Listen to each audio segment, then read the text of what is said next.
चलिए अब जानते हैं फॉर्मूला बार क्या होता है। इसे अपनी शीट पे आप देख पा रहे होंगे। ऊपर जो ब्लैक कलर से ये हमने रेक्टेंगल एक बनाया हुआ है टॉप पे, तो वहां पर एक A1 लिखा आ रहा होगा, उसके बाद FX, और ये पूरा है कि आपको खाली स्पेस दिख रहा होगा। ठीक है, तो जो ये A1 वाला एरिया है ये होता है हमारा नेम बॉक्स। जो भी हमारा सेल होता है, फॉर एग्जांपल हम जैसे उसे सिलेक्ट करते हैं तो वहां पर उसका नाम आ जाता है। ठीक है, तो और ये जो FX के आगे होता है, जस्ट A1 के आगे FX है, FX के आगे जो वाला एरिया होता है ये होता है हमारा फॉर्मूला बार। इसमें हम जो भी सेल में हम टाइप करते हैं वो यहाँ पर शो होता है। ठीक है, जैसे आप देख पा रहे होंगे हमने ये दिखाया था कि सेल, अगर किसी को रो और कॉलम में अगर कुछ कंफ्यूजन होता है कि रो क्या है कॉलम क्या है, तो जो अप से डाउन की तरफ जो हमारी लाइनें चलती हैं, जो हमारे सेल्स चलते हैं, उसको हम कॉलम बोलते हैं। एंड जो लेफ्ट से राइट की तरफ जितने भी हमारे ये जाते हैं उसको हम रो बोलते हैं। जितने भी इस तरह से ये वाला जो एरिया होता है हमारा, वो हमारा रो होता है, एंड अप से डाउन वाला हम उसको कॉलम बोलते हैं। ठीक है, अब देखते हैं स्टेटस बार क्या होता है।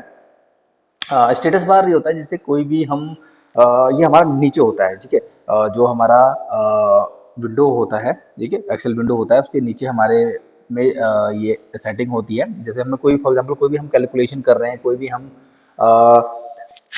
डाटा एंट्री कर रहे हैं, तो हमको चेक करना है कि वो ठीक है नहीं। हम सब में तो अब हम हमारा काम कंप्लीट नहीं हुआ, हम उसमें अभी हमने कोई फॉर्मूला नहीं लगाया हुआ, बट हम उसको चेक करना चाहते हैं। ठीक है कि ये 10 का हमारे को पता है, फॉर एग्जांपल कि 10 जनों का कैलकुलेशन हमारा 1 लाख होगा, 2 लाख होगा, कुछ भी हमारा कैलकुलेशन होगा रैंडम।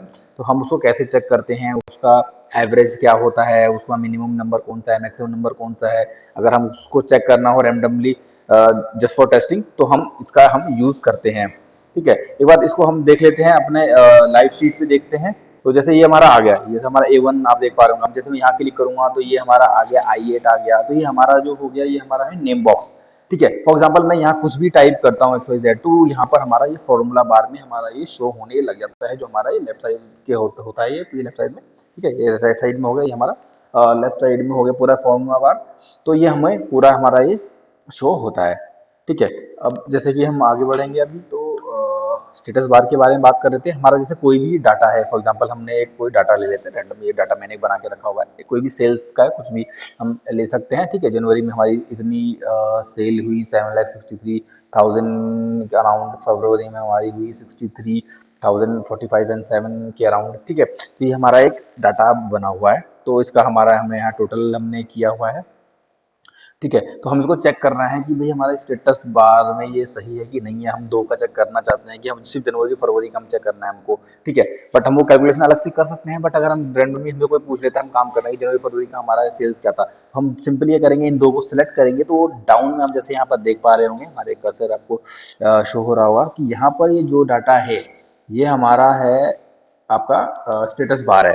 ठीक है, तो जैसे दो का इसने शो कर दिया कि दो का जो एवरेज है इतना आएगा दोनों, और दो काउंट है, दो हमने लिए हुए हैं, उसमें मिनिमम हमारा ये है, मैक्सिमम हमारा ये वैल्यू है, और इनका सब इतना है। ठीक है, इसको मॉडिफाई भी कर सकते हैं। सिंपली आप वहां पर जाइए एंड राइट क्लिक करते हैं माउस में, तो उसको आप यहाँ पर अपना कस्टमाइज कर सकते हैं अपने स्टेटस बार को। ठीक है, जो भी आपको रिक्वायरमेंट हो, आप कैप लॉक ऑन करना चाहें, नम लॉक करना चाहें, जो भी एज पर योर रिक्वायरमेंट है, आप उसको यहाँ पर जो भी आप सिलेक्ट करेंगे। जैसे मैं इसको अनसिलेक्ट कर देता हूँ, मिनिमम मैक्सिमम को अनसिलेक्ट करता हूँ, तो यहाँ से वो हट गए। जैसे ही मैं इसको सिलेक्ट करूंगा वो हमारे शो होने लग जाएंगे। ठीक है, तो ये इस तरीके से काम करता है। चलिए आगे बढ़ते हैं, देखते हैं हमारे ये मूव अराउंड द वर्कशीट क्या है। ठीक है, तो जैसे आप ये अपनी देख पा रहे होंगे स्क्रीन पे, एक्चुअली हम अपने माउस से तो किधर भी क्लिक करके जा सकते हैं, बट अगर हम काम कर रहे हैं और हमको सिर्फ अपने कीबोर्ड ही यूज करना है, तो हम उसमें किस तरीके से आगे पीछे ऊपर नीचे हम जा पाएंगे। ठीक है, जैसे अपने ये की देख पा रहे होंगे, जो आप ये लेफ्ट साइड की होती हैं। ठीक है, पेज अप पेज डाउन, जिससे आप मतलब अप सेल में अप जा सकते हैं, डाउन आ सकते हैं। एंड होम की होती है, एंड की होती है उसमें। ठीक है, जैसे चार एरो आप देख पा रहे होंगे इस कीबोर्ड में, तो इसे अप डाउन जाना है, लेफ्ट राइट, इससे हम जा सकते हैं। ठीक है, इसके अलावा और बहुत सारी फंक्शंस की होते हैं जिससे हम अप डाउन अप डाउन हो सकते हैं। फॉर एग्जांपल अगर हम टैब को प्रेस करते हैं तो हम राइट में किधर भी हम आगे बढ़ सकते हैं, one cell by one one one करके। ठीक है, अगर हमको रिटर्न आना है तो सिंपली आपको क्या प्रेस करना होता है, आपको शिफ्ट प्रेस करना होता है। एंड आप जैसे शिफ्ट प्रेस करके टैब प्रेस करते हैं, देन आप उसको वापस बैक आ सकते हैं। ठीक है। उसके अलावा अगर आपको मतलब फॉर एग्जांपल सबसे नीचे जाना है तो आपको कुछ नहीं करना, सिर्फ कंट्रोल दबाइए एंड डाउन का बटन, डाउन डाउन एरो आप दबाएंगे तो सीधे आप एकदम नीचे तक पहुंच जाएंगे। अगर आपको अप जाना है तो सिंपली वही कंट्रोल एंड अप साइड वाला एरो दबाएंगे तो सबसे टॉप पे आ जाएंगे। सिमिलरली अगर आपको लेफ्ट साइड में जाना है तो कंट्रोल प्लस होम का बटन या लेफ्ट लेफ्ट का एरो का बटन दबाएंगे आप तो एकदम लेफ्ट में आ जाएंगे। एंड कंट्रोल प्लस एंड का बटन या फिर आप राइट साइड एरो का बटन दबाते हैं तो बिल्कुल आप राइट साइड एरो में चले जाएंगे। ठीक है, तो एक बार ये हम लाइव में देख लेते हैं लाइव में कैसे ये काम करता है। फॉर एग्जाम्पल हमारा ये एक वो डाटा था हमने पीछे देखा हुआ है, तो अगर जैसे मैं इसमें जैसे ही मैं कंट्रोल प्लस लिख देता हूँ मैं आपके लिए, कंट्रोल प्लस अगर या फिर मैं एरो का बटन दबाता हूँ, कंट्रोल प्लस एरो, ये आपका लेफ्ट साइड एरो का बटन दबाता हूँ या फिर कुछ अप का बटन दबाता हूँ, जैसे मान लीजिए पेज अप कर लेते हैं हम, पेज अप। तो जैसे ही हम मैं कंट्रोल प्लस पेज अप का बटन दबाऊंगा तो ये हमारा एकदम टॉप पे शो हो जाता है। ठीक है, अगर मैं कंट्रोल ये control plus R L plus PG down, down को शॉर्टकट में डीएन कर देते हैं। ठीक है, जैसे ही ये हमारे मान लीजिए हमने इसको अप में किया हुआ है, अगर मैं इसको जैसे ही कंट्रोल प्लस डाउन का बटन दबाता हूँ तो ये हमारा एकदम डायरेक्ट नीचे आ जाएगा। ठीक है, इस तरीके से ये काम करता है। जितना भी सिलेक्टेड एरिया होगा हमारा उतना control plus down and up में ये चला जाता है।